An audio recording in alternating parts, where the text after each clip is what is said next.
بسم اللہ الرحمن الرحیم۔ السلام علیکم۔ خیبر پختونخوا کے نگران وزیر اعلیٰ اعظم خان بڑے خاندان سے تعلق رکھنے والے سابق بیوروکریٹ ہیں، اچھی شہرت کے حامل ہیں، لیکن المیہ یہ ہے کہ ایک تو حد سے زیادہ شریف ہیں اور دوسرے اب بہت ضعیف بھی ہیں۔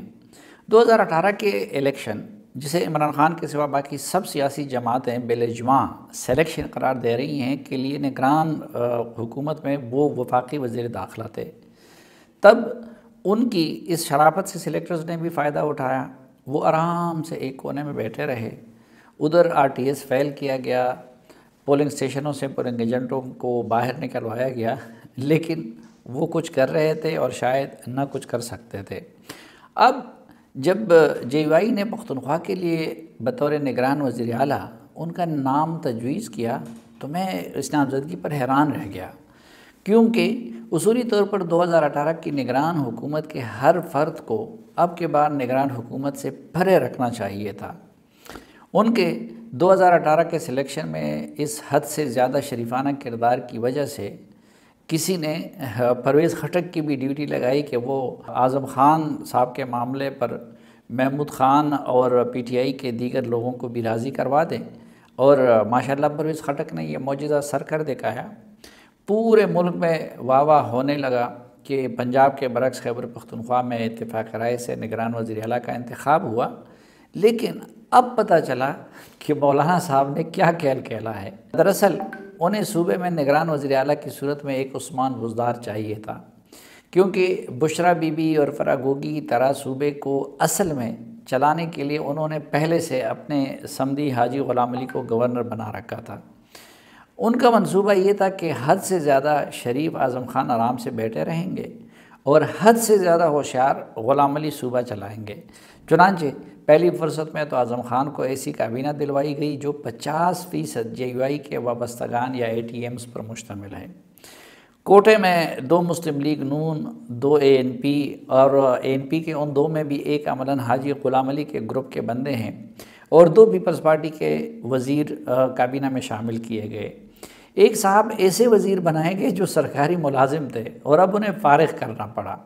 بے شرمی کے انتہا دیکھ لیجئے کہ اب اسلام آباد سے تعلق رکھنے والے پیپلز پارٹی کے مرکزی رہنما نیر حسین بخاری کے بیٹے جرار حسین بخاری کو پختونخوا میں ایڈوائزر مقرر کیا گیا۔ ان سب تماشوں پر نگران وزیر اعلیٰ یا تو خاموش تھے یا پھر انہیں اعتماد میں نہیں لیا گیا۔ کابینہ کے پہلے اجلاس کی صدارت کے لیے گورنر، جس کا انتظامی امور سے کوئی تعلق نہیں، وہ آ کر بیٹھ گئے۔ اپنے بیٹے جو کہ پشاور کے میئر ہیں ان کو بھی انہوں نے اجلاس میں بٹھایا تھا۔ ایک وزیر کی تقرری کے بارے میں جب وزیر اعلیٰ اعظم خان سے سوال کیا گیا تو انہوں نے لا علمی کا اظہار کیا۔ دوسری طرف صوبے میں کرپشن کا بازار یکدم ایسا گرم ہو گیا کہ لوگ PTI کے دور کو بھول گئے۔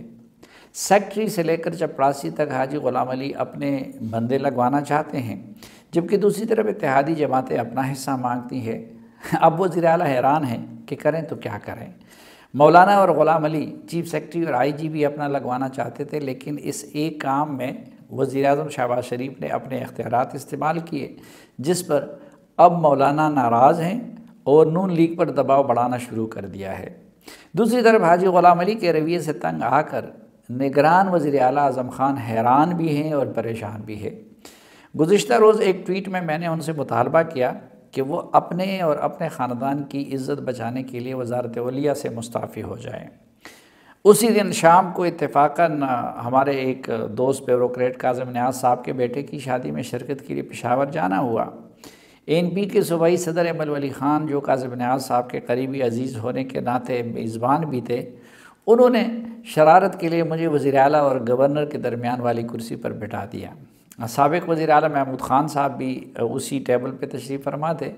میں نے محسوس کیا کہ وزیر اعلیٰ اور گورنر کی بات چیت بند ہے، کیونکہ اس 2-2.5 گھنٹے کی مجلس میں انہوں نے ایک دوسرے سے کوئی بات نہیں کی۔ مجھ سے رہا نہ گیا اور اس بڑی مجلس میں وزیر اعلیٰ اعظم خان سے کہا کہ سر، آپ مستعفی ہو کر اس گندے کھیل سے اپنے آپ کو نکال کیوں نہیں دیتے؟ تو اس شریف آدمی نے کہا کہ سلیم، اس پر پھر کسی وقت بات کر لیں گے۔ یہاں پر موجود بیوروکریٹ سے پتہ چلا کہ غلام علی صاحب تمام ڈویژنز اور اضلاع میں اپنے کمشنرز اور ڈپٹی کمشنر لگوانا چاہتے تھے، اور چونکہ چیف سیکرٹری نے ان کی لسٹ کو منوان قبول نہیں کیا، اس لیے وہ چیف سیکرٹری سے بھی ناراض ہیں۔ اسی طرح وہ ہر ضلع میں اپنی مرضی کے ایس پیز لگوانا چاہتے تھے، اور چونکہ آئی جی نے گورنر کی مرضی کے مطابق تقرریں نہیں کی، اس لیے غلام علی کو اب آئی جی بھی زہر لگنے لگے ہیں۔ اب میں حیران ہوں کہ دہشت گردی کے فرنٹ لائن صوبے میں اگر اس صوبے کے بڑوں کے مابین تعلقات کار ایسے ہوں تو اس صوبے کا کیا بنے گا؟ صوبے کو سب سے بڑا چیلنج طالبانائزیشن کا درپیش ہے، لیکن اس حوالے سے حاجی غلام علی اور جے یو آئی مکمل خاموش ہے۔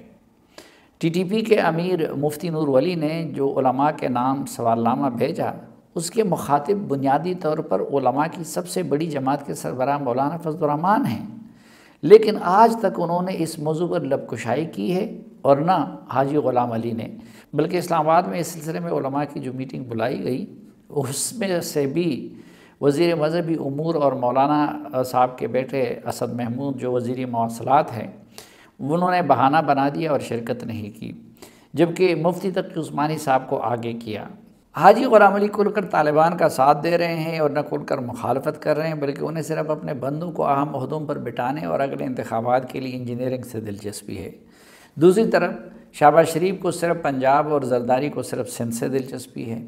نہ جانیں پختونخوا کے لوگوں سے کیا گناہ سرزد ہوا ہے کہ ان کے اوپر اس طرح کی حکومتوں کی صورت میں ایک کے اوپر دوسرا عذاب مسلط ہوتا ہے۔